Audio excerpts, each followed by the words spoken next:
La culture, justement, la culture européenne, on en parle ce soir avec Estelle Martin qui nous emmène ce soir à la Comédie Française. Mais ne puis-je savoir ce que dans mon sonnet franchement.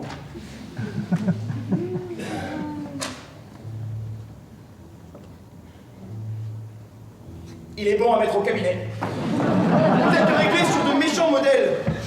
Bon, bah, vos expressions ne sont point naturelles.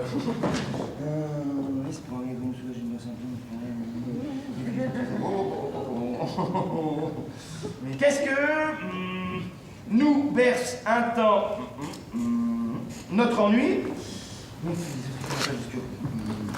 et que rien ne marche après lui que ne vous pas mettre en dépense pour ne me donner que l'espoir et que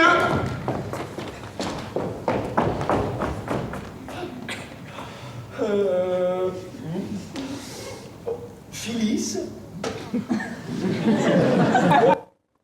Bonsoir Estelle, ravie de vous retrouver en attendant peut-être un jour une comédie européenne aussi prestigieuse que la Comédie Française. On s'intéresse à Misanthrope de Molière. Estelle, la mise en scène de Clément Hervieux-Léger. Oui, alors je me sens un peu misanthrope aujourd'hui, je me demande pourquoi, puisque le misanthrope, vous le savez, est donc une personne qui a une opinion défavorable du genre humain, ça peut arriver. Et nous venons de voir donc ce petit passage où Alceste, le misanthrope de Molière, écoute et donne surtout un avis dévastateur sur ce petit sonnet, comme il dit, sur ce poème. Alors c'est drôle, c'est cruel, comme le texte de Molière. Alors vous savez que le Misanthrope est vraiment la pièce la plus jouée, la plus montée de cet auteur illustre. Et elle s'interroge sur notre capacité à vivre ensemble, sur l'homme en tant qu'animal social. Et il a écrit cette pièce après une brouille avec l'un de ses meilleurs amis, Racine, auteur illustre. Et ces problématiques résonnent toujours en nous, puisque là en plus la mise en scène est contemporaine et que Alceste est un trentenaire, dépressif, désespéré. Nous avons rencontré le metteur en scène, Clément Hervieux-Léger, et il s'explique donc sur ce choix de mise en scène. Vous voulez un grand mal à la nature humaine? Oui, j'ai conçu pour elle une effroyable haine.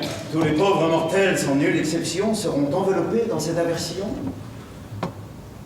Encore, en est-il bien dans le siècle où nous sommes? Non, elle est générale et je hais tous les hommes. En choisissant un Alceste jeune pour monter le Misanthrope, c'était justement de ne pas être dans un Alceste qui était revenu de tout, mais qui au contraire doit faire avec ce qu'il est, c'est-à-dire un naturel profondément dépressif. C'est ça qui m'intéresse, c'est-à-dire qu'il y a le Misanthrope, certes, c'est le titre de la pièce, le sous-titre, même s'il a disparu, mais on sait qu'il a existé au moment de Molière, c'est l'atrabilaire amoureux. L'atrabile, c'est quoi? C'est la bile noire, c'est la mélancolie, c'est ce qu'on appelle aujourd'hui la dépression. Pourvu que votre cœur veuille donner les mains au dessein que j'ai fait de fuir tous les humains.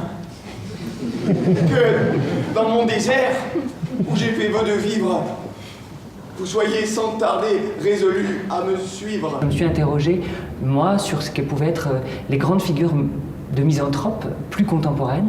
Celle qui m'est apparue le plus clairement, c'était celle de Glenn Gould, évidemment. Pianiste prodige qui, à 30 ans, décide de renoncer au concert pour ne plus qu'enregistrer en studio parce qu'il refuse de rencontrer finalement le monde et son public. Et chercher sur la terre un endroit écarté où d'être homme d'honneur on est la liberté.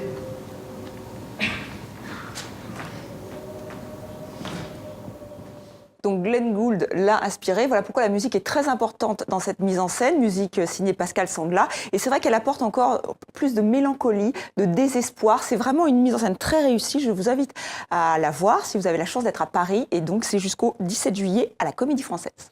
On reste à Paris, Estelle, avec une exposition sur le cinéma d'animation. Plus léger peut-être. Oui, plus léger. C'est à voir la Gaîté Lyrique. Alors Motion Factory, titre pas très français, mais nous dévoile tous les petits trucs utilisés par les vidéastes. On regarde les vidéos, puis tout ce qui a été fait pour les réaliser. On peut aussi faire l'inverse. Et on se rend compte que c'est vraiment artisanal. Il faut être doué de ses petites mains pour créer des personnages en sucre, en tissu, en carton. Et surtout, être patient. Un petit film de 2 minutes 30 seulement peut mettre 7 mois. Donc voilà, il faut vraiment être très patient pour faire ces petites merveilles, ces petits bijoux d'animation. Et c'est jusqu'au 10 août. Estelle Martin, c'était Demander le programme. À demain, Estelle. À demain.